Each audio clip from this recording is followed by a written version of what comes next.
فما لكم في المنافقين فئتين والله أركسهم بما كسبوا أتريدون أن تهدوا من أضل الله. السلام عليكم ورحمة الله وبركاته. கண்ணியத்திற்குரிய எல்லாம் வல்ல அல்லாஹுவின் நல்லடியார்களே, அல்லாஹ்வுடைய கிருபையினால் வரதட்சணை என்கின்ற ஒரு வன்கொடுமை கடந்த 20 ஆண்டுகளுக்கு முன்பெல்லாம் ஒவ்வொரு குடும்பத்திலும் தலைவிரித்து ஆடியது. பெண்ணை பெற்ற ஒவ்வொரு முஸ்லிம் சகோதரர்களும் தாய்மார்களும் தங்களுடைய பிள்ளையை கரை சேர்ப்பதிலே மிகப்பெரிய சோதனை கட்டத்தை அடைந்திருந்தார்கள். 2 பிள்ளைகளை கரை சேர்ப்பதற்கே மிகப்பெரிய கடங்காரர்களாக ஆக்கப்பட்டு வட்டியிலே மூழ்கி போன குடும்பங்களாக நடுத்தருவில் நிற்க வேண்டிய நிர்கதிக்கு ஆளாக்கப்பட்டிருந்தார்கள். 5-6 பெண் பிள்ளைகளை பெற்றவர்கள் ஒட்டுமொத்த குடும்பத்திலும் தற்கொலை என்கின்ற ஒரு விபரீத முடிவை மேற்கொள்ளக்கூடிய நிலைக்கு தள்ளப்பட்டார்கள்.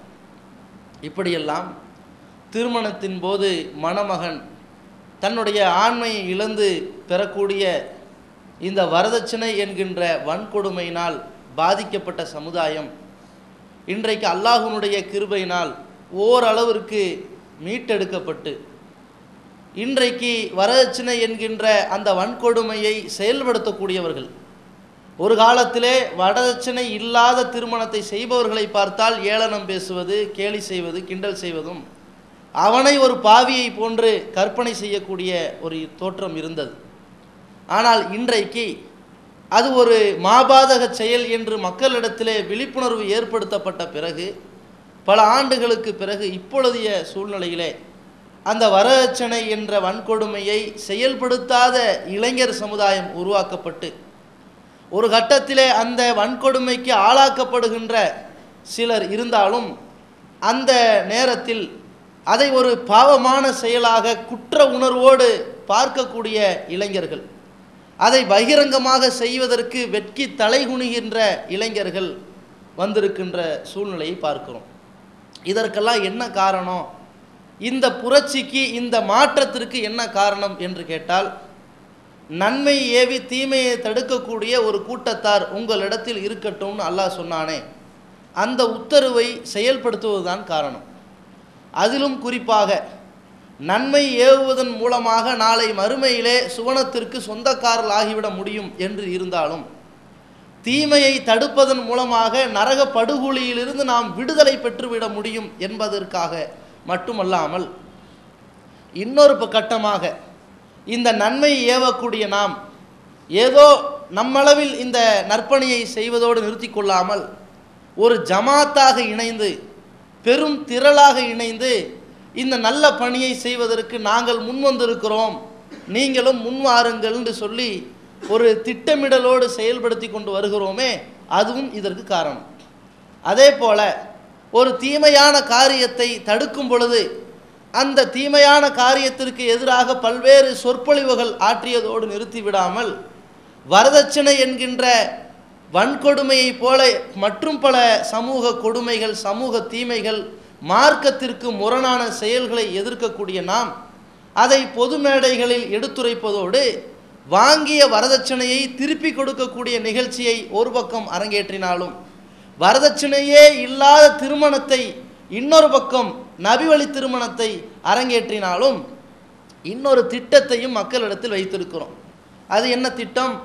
இந்த ஜமாத்தில் இருக்கக்கூடியவர்கள், இதனுடைய மாநிலம், மாவட்டம், கிளை என்கின்ற 3 அடுக்கிலே இருக்கக்கூடியவர்கள், அடிப்படை உறுப்பினர் உள்ளிட்ட யாராக இருந்தாலும் வரதட்சணை திருமணங்களில் கலந்து கொள்ளக்கூடாது, கலந்து கொள்ள மாட்டார்கள் என்று அந்த செயலை கையால் தடுக்கக்கூடிய சூழல் நம்மிடத்தில் இல்லாவிட்டாலும், நாவால் தடுக்கக்கூடிய சூழ்நிலை மட்டும் நம்மிடத்தில் இருந்தாலும், ஒரு படி மேலாக நாவால் தடுக்கக்கூடிய நாம் இந்த பாவத்தை முற்றிலும் ஒழிக்க வேண்டும் என்றால் மனதால் வெறுத்தொதுங்கக்கூடிய ஒரு சமுதாயம் உண்டாக வேண்டும்.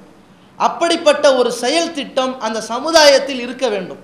அதன் அடிப்படையில் தான் இந்த ஜமாத்தினுடைய எந்த ஒரு உறுப்பினரும் வரதட்சணை என்ற அந்த வன்கொடுமை அரங்கேற்றப்படுகின்ற திருமணத்திலே இவன் கலந்து கொள்ள மாட்டான் என்கின்ற ஒரு தீர்மானத்தை நிறைவேற்றி வைத்திருக்கிறோம். அப்படி ஒரு பாவத்தை ஒருவன் செய்துவிட்டானே ஆனால் அவனுக்கும் இந்த ஜமாத்திற்கும் சம்பந்தமே இல்லாதது போல வன்மையாக கண்டிக்கப்படக்கூடிய சூழ்நிலைக்கு அவன் ஆளாக்கப்படக்கூடிய அளவிற்கு இருப்பதை பார்க்கிறோம். இது மாதிரியான செயல் திட்டங்களால் தான் இந்த சமுதாயத்தில் புறையோடி கிடக்கின்ற பல்வேறு கொடுமைகளும் தீமைகளும் அப்படியே அழிந்து வந்து கொண்டிருக்கிறது என்பதை நாம் முதலிலே கவனத்தில் வைத்துக் கொள்ள வேண்டும். எதற்காக இப்படி ஒரு செயல் திட்டத்தோடு இந்த ஜமாத் செயல்படுத்துகிறது என்றால், அல்லாஹ் தன் திருமறை குர்ஆனிலே குறிப்பிடும் பொழுது நன்மையை ஏவி தீமையை தடுக்கக்கூடிய பணியோடு இந்த சமுதாயம், ஒட்டுமொத்த சமுதாயமும் எதிலே பாதிப்புக்கு உள்ளாகப்படுகிறார்களோ, எதிலே அழிந்து நாசமாகின்றார்களோ அந்த சமுதாயத்தை அந்த அழிவிலிருந்து காக்க வேண்டிய கடமை மூமினாக பிறந்த ஒவ்வொருவனுக்கும் இருக்கிறது என்பதை அல்லாஹ் மிக தெளிவாக எடுத்து சொல்லியிருக்கின்றான். அந்த சமூக அக்கறை முஸ்லிமான ஒவ்வொரு மனிதனுக்கும் இருக்கின்றது. எப்படி அல்லாஹு ரப்புல் ஆலமீன் நபிகள் நாயகம் ஸல்லல்லாஹு அலைஹி வஸல்லம் அவர்களை பற்றி சிலாகித்து சொல்லும் பொழுது அவர்களுடைய தோழர்களை பற்றி சொல்கிறான். என்ன சொல்கிறான்? 7வது அத்தியாயத்தில், ஆராஃப் என்ற அத்தியாயத்தில் சொல்கிறான், அல்லதீன யத்தபிஊன ரசூலன் நபியல் உம்மிய. இந்த முஹம்மது இருக்கிறார் அல்லவா, இந்த எழுத படிக்க தெரியாத இந்த நபியாகிய ரசூலாகிய இந்த உம்மியை, எழுத படிக்க தெரியாத இவரை பின்பற்றக்கூடியவர் எப்படிப்பட்டவர் என்றால், பின்பற்றக்கூடிய மக்கள் எப்படிப்பட்டவர்கள் என்றால் ஒரு கண்ணியமானவர்கள். எந்த தூதரை இவர்கள் பின்பற்றுகிறார்கள் தெரியுமா? அல்லதி யஜிதூனஹு மக்தூபன் இந்தஹும் ஃபித்தௌராத்தி வல் இன்ஜீல். அந்த தூதரை பற்றி ஏற்கனவே இறக்கி அருளப்பட்டிருக்கின்ற தௌராத் என்ற வேதத்திலும் இன்ஜீல் என்ற வேதத்திலும் முதலில் குறிப்பிடப்பட்டிருக்கிறது. அந்த தூதருடைய பணி என்னவாக இருக்கும் என்பதை பற்றி அதில் குறிப்பிடப்படும் பொழுது யஅ்முருஹும் பில் மஅரூஃப், இந்த தூதர் மக்களுக்கு நன்மையை ஏவுவார் என்று சொல்லப்பட்டிருக்கிறது. வ யன்ஹாஹும் அனில் முன்கர், தீமையை விட்டு அந்த மக்களை தடுப்பார் என்று சொல்லப்பட்டிருக்கிறது என்று அல்லாஹ் அதை சொல்ல ஆரம்பிக்கின்றான். அந்த வசனத்தினுடைய வரிசையில் சொல்லப்பட்டே வருகிறது. ஒரு பணி நன்மையை ஏவுவது, இன்னொரு பணி தீமையை தடுப்பது. இது நபிமார்களும் செய்ய வேண்டிய பணி. நபிமார்களுக்கு பிறகு இந்த கொள்கையை ஏற்றுக்கொண்ட ஒவ்வொரு மீதும் சுமத்தப்பட்டிருக்கிற பணி. வயுஹிலுலஹுமு தொய்யிபாத், பரிசுத்தமானவைகளை ஹலாலாக்குவார், அனுமதிக்கத்தக்கதாக ஆக்குவார் என்று ரசூலுல்லாஹி ஸல்லல்லாஹு அலைஹி வஸல்லம் அவர்கள் சம்பந்தமாக சொல்லப்படுகிறது. இது இறைத்தூதருடைய பணி. வயு ஹர்ரிமு அலைஹிமுல் ஹபாயிஸ், அந்த மக்களிடத்தில் அசுத்தங்களை அசிங்கங்களை சாப்பிடக்கூடாது என்று தடை செய்வார் என்று அந்த ஹலால் ஹராமனுடைய அதிகாரம் இந்த தூதருக்கு இருக்கிறது என்று தூதுத்துவ பணியை அல்லாஹ் சொல்கிறான். அதற்கு பிறகு நன்மை ஏவி தீமையை தடுக்கக்கூடிய பணி இந்த தூதருக்கும் இருக்கிறது, இந்த மக்களுக்கும் இருக்கிறது. அதே போல இந்த தூதருக்கும் இந்த தூதரை ஏற்றுக்கொண்ட எல்லா மூமின்களுக்கும் இருக்க வேண்டிய இன்னொரு பணியை பற்றி அல்லாஹ் சொல்லும் பொழுது வயலவ் அன்ஹும் இஸ்ரஹும், இந்த தூதர் முஹம்மது ஸல்லல்லாஹு அலைஹி வஸல்லம் அவர்கள் மக்களுடைய கஷ்டங்களை நீக்குவார்கள். வல் அக்லால் அல்லதி கானத் அலைஹிம், அவர்கள் மீது சிரமமாக போடப்பட்டிருக்கிறது அல்லவா, அந்த சிரமம் என்கின்ற கஷ்டம் என்கின்ற துன்பம் என்கின்ற விலங்குகளை இந்த தூதர் உடைத்தெறிவார் என்று சொல்லப்படுகிறது. ஃபல்லதீன ஆமனு பிஹி, யார் இந்த தூதரை நம்பி, வ அஸ்ஸருஹு, அவருக்கு மதிப்பளித்து, வ நஸருஹு, அவருக்கு உதவி புரிந்து, வத்தபஉன் நூரல்லதி உன்சில மாஹு, இவரோடு இறக்கப்பட்டிருக்கிற ஒளியாக இருக்கிற திருக்குரானை பின்பற்றுகிறார்களோ ஃபஉலாயிகஹுமுல் முஃப்லிஹூன், அவர்கள் வெற்றியாளர்கள் என்று அல்லாஹ் சொல்கிறான். இந்த மறுமையினுடைய வெற்றியாளர்களுடைய பட்டியலை பற்றி சொல்லும் பொழுது அவர்களுடைய பண்பு என்னவாக இருக்க வேண்டும் என்றால் நன்மையை ஏவி தீமையை தடுக்க வேண்டும். அதே போல சமுதாயத்தில் இருக்கின்ற அந்த சமுதாய மக்கள் படுகின்ற கஷ்டங்களை விட்டு அந்த மக்களை நீக்க வேண்டும், காக்க வேண்டும்.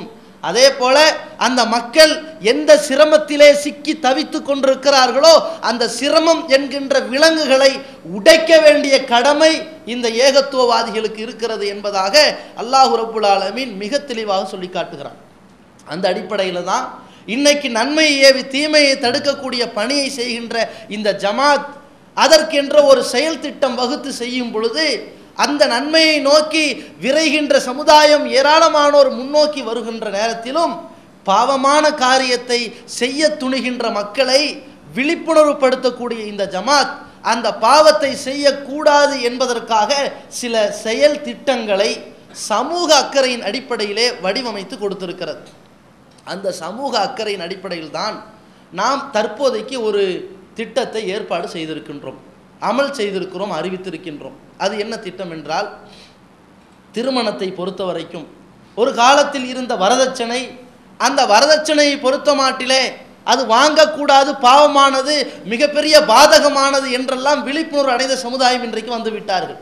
ஆனால் அன்றைக்கு அதை சாதகமாக பேசியவர்கள் அன்பளிப்பு தானே, அவங்க கொடுத்தா வாங்கிக்கலாமே என்றெல்லாம் ஆதரித்தார்கள். ஆனால் அல்லாஹ்வுடைய கிருபையினால் இந்த அசத்தியம், அந்த கெட்ட செயல், அந்த பாவமான காரியம், சைத்தானுடைய அந்த மிகப்பெரிய தூண்டுதலான இந்த வரதட்சணை என்கின்ற கொடுமை ஒழிக்கப்பட்டு வந்து கொண்டிருக்கிறது. இதே போலத்தான் இன்றைக்கு நம்முடைய சமுதாயத்தில் திருமணங்கள் பல கோணங்களில் நடைபெற்று வருவதை பார்க்கிறோம். ஒரு வகையான திருமணம், திருமண சபையை நபிகள் நாயகம் ஸல்லல்லாஹு அலைஹி வஸல்லம் அவர்கள் காட்டி தந்த முறைக்கு மாற்றமாக அந்த சபையிலே பிதாத்தான அனாச்சாரங்களை அல்லாஹ்வும் அவன் தூதரும் காட்டித்தராத மார்க்கத்தின் பெயரால் புதிய அனாச்சாரங்களை நுழைவித்து செய்யக்கூடிய திருமணங்கள். எப்படி அந்த திருமணத்திற்காக வேண்டி தயாரிக்கப்படுகின்ற, அதாவது கௌரவிக்கப்படுகின்ற மாப்பிள்ளையும் பெண்ணும் சரி, அதற்காக வேண்டி 1008 ஃபாத்திஹா ஓதி திருமண பந்தலில் வைத்து அங்கே அந்த இடத்தில் வைத்து அலிஃப் பைனஹுமா ஓதி அதற்கு பிறகு முடிந்ததற்கு பிறகு பல்வேறு விருந்துகள், முன்னாடி சில விருந்துகள் வைத்து அந்த மார்க்க ரீதியாக சில சடங்குகளை ஏற்படுத்தி கூட்டுதுவா கலாச்சாரத்தை வைத்திருக்கிறார்களே, இது போன்ற நபிகள் நாயகம் ஸல்லல்லாஹு அலைஹி வஸல்லம் காட்டித்தராத பிதத்தான செயல்கள் நடந்தால் அந்த திருமணத்தில் இந்த தௌஹீத் ஜமாத்தில் இருக்கக்கூடிய எந்த ஒரு உறுப்பினரும் கலந்து கொள்ளக்கூடாது என்று நாம் முடிவெடுத்திருக்கின்றோம். கலந்து கொள்வதோடு மட்டுமல்லாமல் இந்த திருமணத்தை பதிவு செய்வதற்கு தஃப்தர் இருக்கிறதல்லவா, பதிவு புத்தகம், அதை தரக்கூடாது என்றும் முடிவெடுத்து வைத்திருக்கிறோம். இது கடந்த காலத்தில் இருந்தே எடுக்கப்பட்டிருக்கிற முடிவு. ஒரு காலத்தில் இருந்தது, ஏகத்துவ கொள்கையை சொன்னதற்காக, சத்திய பிரச்சாரத்தை எடுத்துரைத்ததற்காக திருமண புத்தகத்தை தரமாட்டோம் என்று சொல்வார்கள்.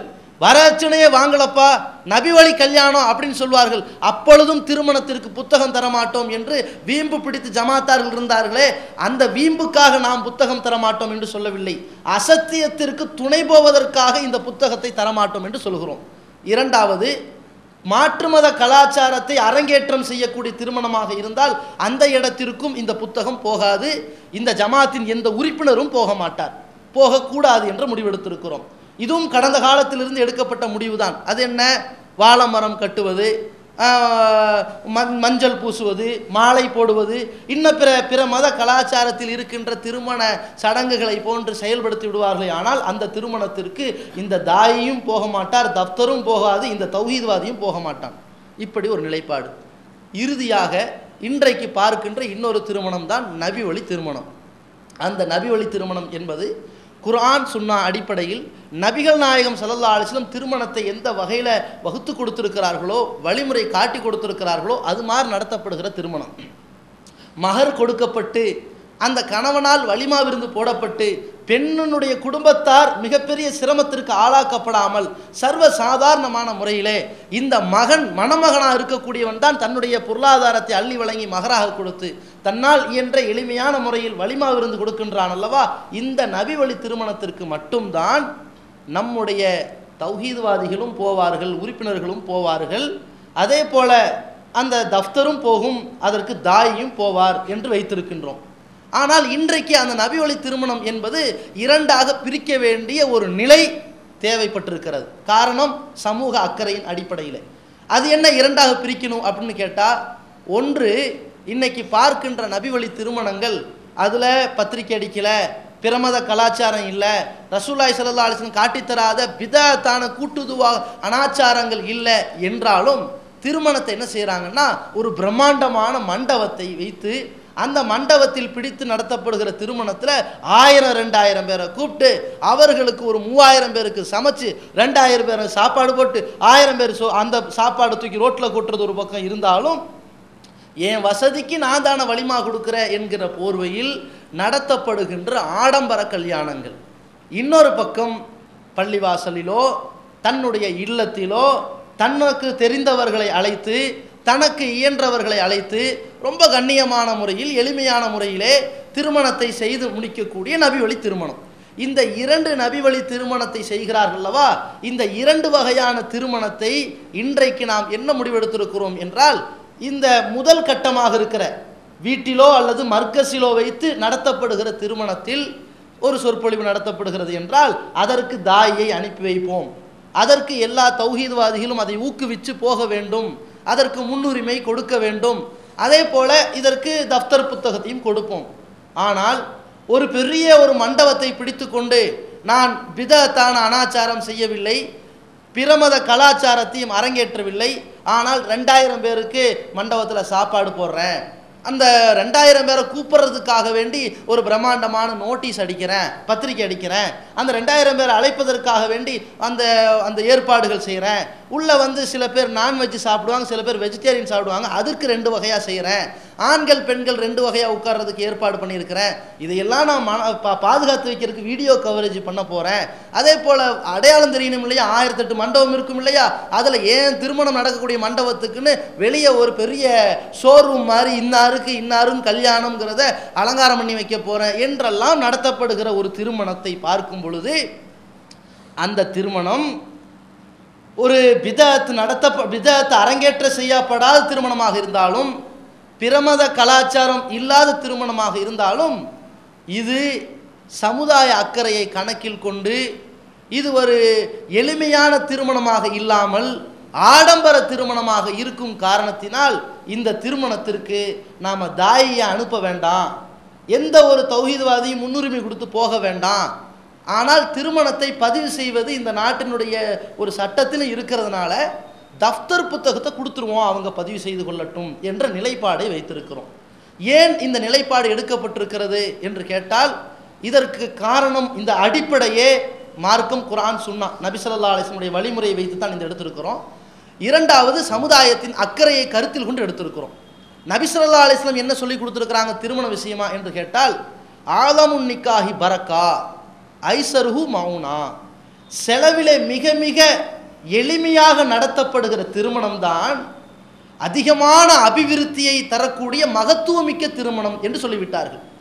ரசூலுல்லாஹி ஸல்லல்லாஹு அலைஹி வஸல்லம் அவர்களுடைய நாவிலிருந்து இந்த ஒரு வாசகம் வருகிறது என்றால், அந்த செயலில், அதாவது செலவில் ரொம்ப குறைந்த செலவில் நடத்தப்படுகிற எளிமையாக நடத்தப்படுகிற திருமணம் மகத்துவமிக்கது என்று இன்றைக்கு 2010 வைத்து அல்லாஹ்வுடைய தூதர்கள் இந்த வார்த்தையை சொல்லவில்லை, 1400 ஆண்டுகளுக்கு முன்னாடி சொன்ன வாசகம். எதை கணக்கில் வைத்து சொன்னார்கள்? அல்லாஹ்வுடைய தூதர் ஸல்லல்லாஹு அலைஹி வஸல்லம் காலகட்டத்தில் நடைபெற்ற திருமணங்கள் எந்த மண்டபத்திலும் நடத்தப்படவில்லை. அல்லாஹ்வுடைய தூதரவர்களுடைய காலகட்டத்தில் நடத்தப்பட்ட திருமணங்களுக்கு பத்திரிகை அடிக்கவில்லை, போஸ்டர்கள் அடிக்கவில்லை. அப்துர் ரஹ்மான் பின் அவுஃப் ரலியல்லாஹு அன்ஹு அவர்கள் கூட ரசூலுல்லாவுக்கே தெரியாமல் திருமணம் செய்து கொள்ளக்கூடிய அளவிற்கு அது ஒரு சர்வசாதாரணமாக நடைபெற்று கொண்டிருந்தது. அந்த அளவிற்கு நடத்தப்படுகிற திருமணத்தில் நபிகள் நாயகம் ஸல்லல்லாஹு அலைஹி வஸல்லம் காலத்தில் திருமணத்திற்குன்னு ஒரே ஒரு செலவு இருக்கும்னு சொன்னால் 2 செலவு இருக்கும். அது எதில்? ஒன்று மகர் தொகையை கொடுக்கறதுல, இன்னொரு செலவு வலிமா விருந்து போடுறதுல. மகர் தொகையை பொறுத்த வரைக்கும் அல்லாஹ் மிக தெளிவாக சொல்லிவிட்டான் 4வது அத்தியாயத்தின் 4வது வசனத்தில், வா ஆத்துன் நிசா சதுகாத்திஹின்ன நஹ்லா, பெண்களுக்கு அவர்களுடைய மனக்கொடையை மனமூந்து அள்ளி கொடுங்கன்னு சொல்லிட்டான். இன்னொரு இடத்துல குறிப்பிடுகிறான், தலாக்கை பற்றி சொல்லும் பொழுது, நீங்கள் தலாக் விடுகிறீர்களா, உங்கள் மனைவிமார்களை விவாகரத்து செய்கிறீர்களா, இன் ஆத்தைத்துமுஹும் யஹதாஹுன்ன கின்தாரன் ஃபலா தௌஹுது மின்ஹு ஷைஆ, உங்களுடைய மனைவிமார்களில் ஒவ்வொருவருக்கும் நீங்கள் ஒரு பெரிய தங்க பொற்குவியல், சாக்கு முட்டை நிறைய தங்கத்தை கூட மகரா கொடுத்திருந்தாலும் கூட அது திருப்பி கேட்றாதீங்க என்று அல்லாஹ் ரப்புல் ஆலமீன் இந்த தலாக்கு சம்பந்தமாக ஒரு விஷயத்தை சொல்றான். அது என்ன தெரியுதுன்னா, மகராக கொடுக்கப்படுகின்ற மனக்கொடையை பொறுத்த வரைக்கும் மனமும் அள்ளி கொடுக்கலாம், இதற்கு குர்ஆனிலே சொல்லப்பட்டு விட்டது. ஆனால் வலிமாவை பொறுத்த வரைக்கும் தான் ஒரே ஒரு செலவு இவனுக்கு மிஞ்சி இருக்கிறது. அந்த செலவில் தான் நபிகள் நாயகம் ஸல்லல்லாஹு அலைஹி வஸல்லம் சொல்கிறார்கள், எளிமையாக செய்யப்படுகின்ற விருந்து, அதுவும் எளிமையாக நடத்தப்படுகின்ற திருமணத்தில் தான் நிறைந்த பரக்கத்து இருக்கிறது என்று சொல்கிறார்கள். பரக்கத்துனா என்னன்னு நாம் புரிந்து கொள்ள வேண்டும். அந்த பரக்கத்திற்கான விளக்கம் தெரியாததால் தான் இன்றைக்கு ஆடம்பர திருமணத்திற்காக வேண்டி அடிமைப்பட்டு போகின்ற சமுதாயம் உருவாக்கப்பட்டிருக்கிறத பார்க்கும். பரக்கத்னா என்ன? முதல்ல செல்வம்னா என்னன்னு தெரிந்து கொண்டால் பரக்கத்னா என்னன்னு புரிந்து கொள்ளலாம். செல்வம்னா என்ன? அதற்கு நபி ஸல்லல்லாஹு அலைஹி வஸல்லம் விளக்கம் சொல்றாங்க. லைசல் ஹினா பி கஸ்ரத்தில் மால், ஒருவனிடத்தில் அதிகமான கோடான கோடி சொத்துக்கள் இருக்கிறது, இதனால் அவன் செல்வந்தனாகிவிட முடியாது. வலாக்கின்னல் ஹினா ஹினன் நஃப்சி, செல்வம் என்றால் போதுமென்ற மனம் இருப்பது தான் செல்வம் என்று சொல்கிறாங்க நபி ஸல்லல்லாஹு அலைஹி வஸல்லம். அப்போ போதுமென்ற மனம் ஒன்று இருக்கு பாருங்க, இதுக்கு பேர் தான் செல்வமா. அப்போ நமக்கு இருக்கிற கோடான கோடி பணம், அதனுடைய அந்த குவியல், அதனுடைய லேண்ட்மார்க்கு, இதெல்லாம் நமக்கு செல்வத்தின், நாம் ஒரு செல்வந்தன் என்பதற்கு அளவுகோல் இல்லையா. நமக்கு போதுங்கிற ஒரு மனசு இருந்துச்சுன்னா நம்ம தான் உலகத்திலே பெரிய பணக்காரங்க. ஏன்? இந்த போதுங்கிற மனசுக்கு உள்ளவனுக்கு எவ்வளோ கொடுத்தாலும் அது போதும், ஆனால் போதாது என்ற மனசு உள்ளவனுக்கு எவ்வளோ கொடுத்தாலும் அது பத்தாது. அப்போ யார் போதுமான செல்வந்தன்? இவன் தான் போதுமான செல்வந்தன் நபி ஸல்லல்லாஹு அலைஹி வஸல்லம் சொல்லிட்டாங்க. இந்த போதுமான செல்வந்தன் என்ற இந்த நிலையை இவனுக்கு ஏற்படுத்தக்கூடிய எது தெரியுமா? போதுங்கிற ஒரு மனம். நம்மை விட கீழ்நிலையில் பார்க்கக்கூடிய சூழ்நிலையில் இவனுக்கெல்லாம் இவ்வளோ கிடச்சிருக்கு, அல்லாஹ் இதை விட நமக்கு அதிகம் கொடுத்துருக்குறான், இவனுக்கு ஒரு 20,000 சம்பளம், நமக்கு 30,000 சம்பளம், இவனுக்கு ஒரே ஒரு பிள்ளை, அந்த பிள்ளையை 5 வருஷம் கழிச்சு தான் பிறந்திருக்கு, அல்லாஹ் நமக்கு 2 பிள்ளைகள் கொடுத்துருக்குறான், மன திருப்தியோடு இருக்குது. இப்படியெல்லாம் இவனுடைய வாழ்க்கையில் கிடைத்திருக்கிற பல்வேறு அருட்கொடைகளை ஒப்பிடும் பொழுது தன்னுடைய நிலையிலிருந்து கீழ்நிலையில் உள்ளவங்களை பார்த்துட்டு தான் திருப்தி படுறான். பார்த்தீங்களா? இந்த போதும் என்ற மனம்தான் செல்வத்திற்கு அறிகுறி. பரக்கத்து என்றால் இந்த போதும் என்ற மனதை ஏற்படுத்தக்கூடியதுதான் பரக்கத். பரக்கத்னா என்னன்னு கேட்டால் மறைமுகமாக அரியாபுரத்திலிருந்து கிடைக்கக்கூடிய இறைவனின் பேர் அருள் தான் பரக்கத்.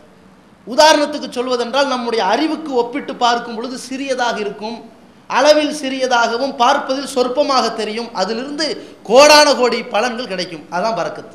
உதாரணத்திற்கு அல்லாஹ் தன் திருமறை குர்ஆனிலே பூமியை பற்றி சொல்கின்றான்.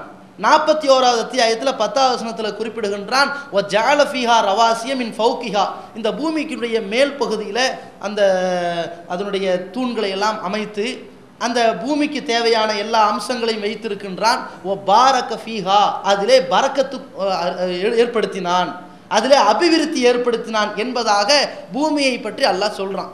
பூமி நம்ம பார்வைக்கு எப்படி இருக்குன்னு தெரியுமா? நம்ம பார்வைக்கு இங்கே சந்திரன் எப்படி இருக்குது, சின்னதாக ஒரு வட்டமாக பந்து மாதிரி, அதே மாதிரி தான் சந்திர மண்டலத்துக்கு போகக்கூடியவனுக்கு பூமி அவ்வளோ வட்டமாக இருக்கும்.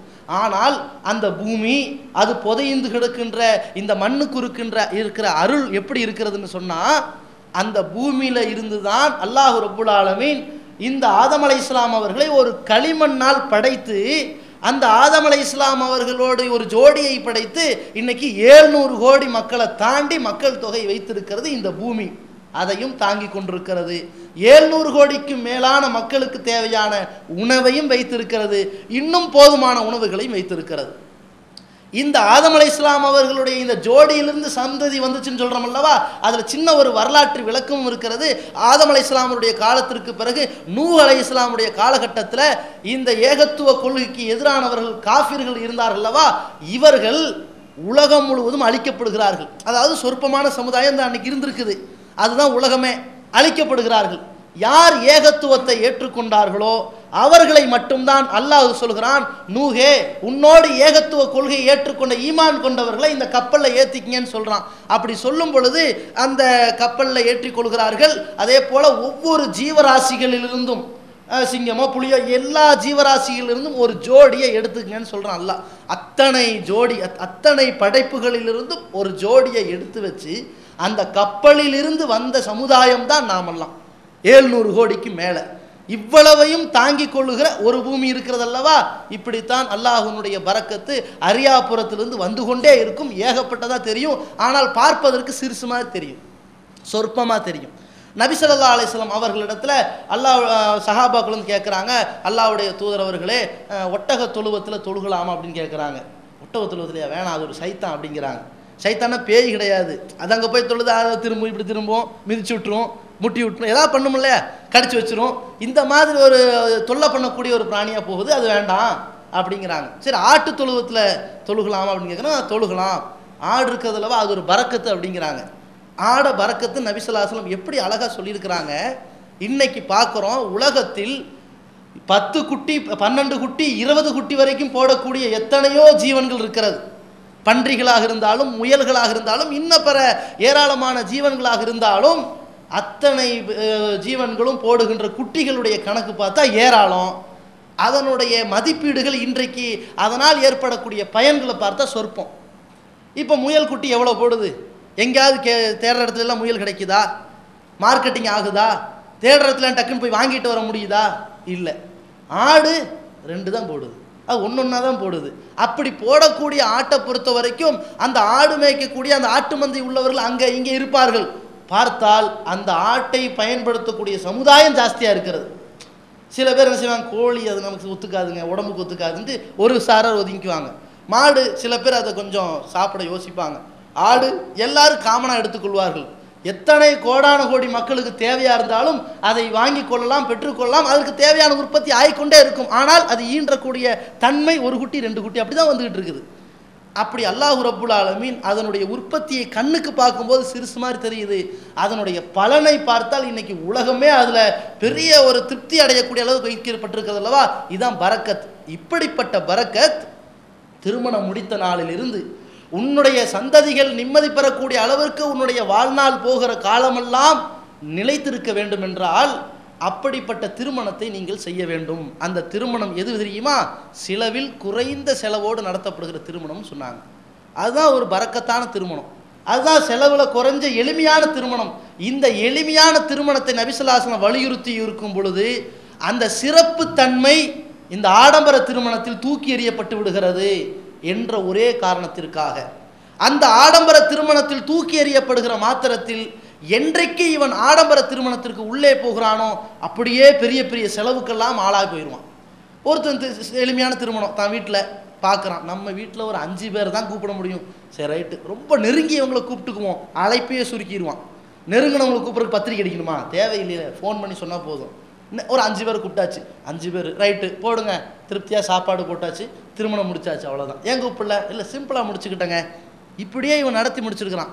ஏதாவது செலவு இருக்கா, கஷ்டம் இருக்கா, ரொம்ப சிரமத்துக்கு ஆளாக்கப்பட்டிருக்கானா, கடன் வாங்கியிருக்கானா, ஒன்றுமே இருக்காது.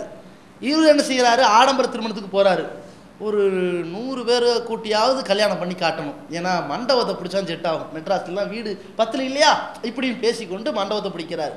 100 உண்டு. ஆஹா, அழைக்கப்பட்ட பட்டியலை பார்த்தா 200 தாண்டுதே, சின்ன லைட்டாக பெரிய மண்டபமாக பார்ப்போமேன்ட்டு அங்கேருந்து பெருசாக போகிறான். இங்கே சாதாரணமாக 15-20 ஆகி போயிருமா?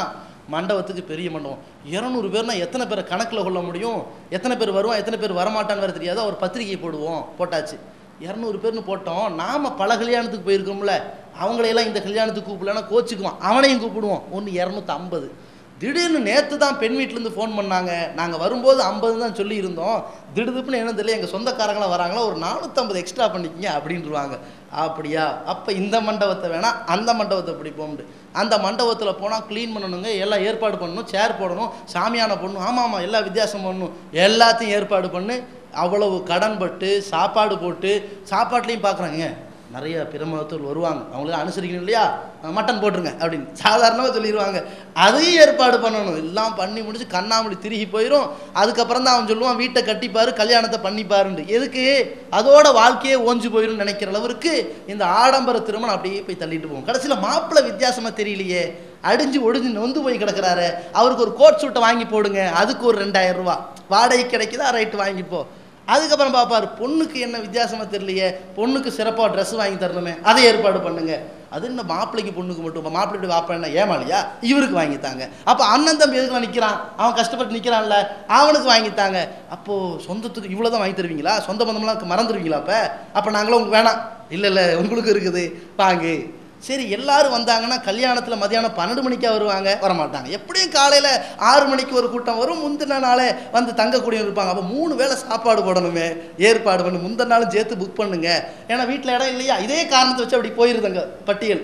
முந்தின நாள் நைட்டு போட்டால் குறை சொல்லிடுவான், ஏண்டா மதியானம் தான் பிரியாணி தான் நல்லா போடுவியா, காலையில் டிஃபன் நல்லா இருக்காதா, அதுக்கு முன்னாடி நைட்டு டிஃபன் நல்லா இருக்காதா, சரி போடு 3 விருந்து போடு. இல்லை நாங்கள் எங்கள் சொந்தக்காரன் வீட்டுக்கு வந்திருக்கோம், மெட்ராஸுக்கு திருநெல்வேலியிலேருந்து வந்திருக்கிறோம், ராமநாதம் வந்திருக்கோம், சும்மா விட்டுருவோமா, 2 நாள் தங்கிட்டு தான் போவோம், அதோட முடிஞ்சிருவாங்க. இதுதான் இந்த ஆடம்பர திருமணம். இப்படி இதான் பறக்கத்தா? இது அவனோட ஃபசாதாகி போயிடும் குடும்பமே. அதை விட இப்படி நடத்திட்டான். 5 பேரை கூப்பிட்டுருக்கோம், அவ்வளோதாங்க, வீட்டில் அவ்வளோதாங்க பத்தும். இல்லை மர்கஸில் வச்சு நடத்துகிறோம், ஒரு 20 பேரை கூப்பிட்டுருக்கோம், அவ்வளோதாங்க பத்தும். வெளியூர்ல இருந்துன்னா அல்ஹம்துலில்லாஹ் அல்லாஹ் அவனுக்கு அருள் செய்வான், கவலைப்படாதப்பா. ஏன் நம்மளால் அவ்வளோ தூரம் வர முடியாது, இன்ஷால்லாஹ் ஊருக்கு வாங்க பார்த்துக்கலாம், இது முடிஞ்சு போயிடும், ஒரு செலவும் கிடையாது. இது இதைத்தான் நபிகள் நாயகம் ஸல்லல்லாஹு அலைஹி வஸல்லம் ரொம்ப பரக்கத்தான ஒரு செயல்னு சொன்னார்கள், ஒரு பரக்கத்தான திருமணம்னு சொன்னாங்க. இந்த திருமணத்தை நாம் வலியுறுத்தணும், மக்கள்கிட்ட முன்மாதிரியாக காட்டுறோன்னு வைங்களேன். இப்படி ஒரு பணக்காரர் செய்ய முன் வரணுங்க. ஏழைகள் செய்யலாம், ஏன்னா ஏழைகள் அவரால் முடியாதுல செலவு பண்ண, செய்யலாம். பணக்காரர்கள் செய்யணும். அப்படி ஒரு பணக்காரர்கள், நான் மர்கஸில் கல்யாணம் பண்ண போகிறேன் அந்த மாதிரி ஏற்பாடு பண்ணால் நம்ம ஓகே, எல்லாரும் வாங்க கலந்துக்குங்க, அதுக்கு ஒரு தாயை அனுப்பி வைப்போம், பிரச்சாரத்துக்கு ஏற்பாடு பண்ணுவோம், தஃப்தரை கொடுத்து விடுவோம். எதுக்கு முக்கியத்துவம்?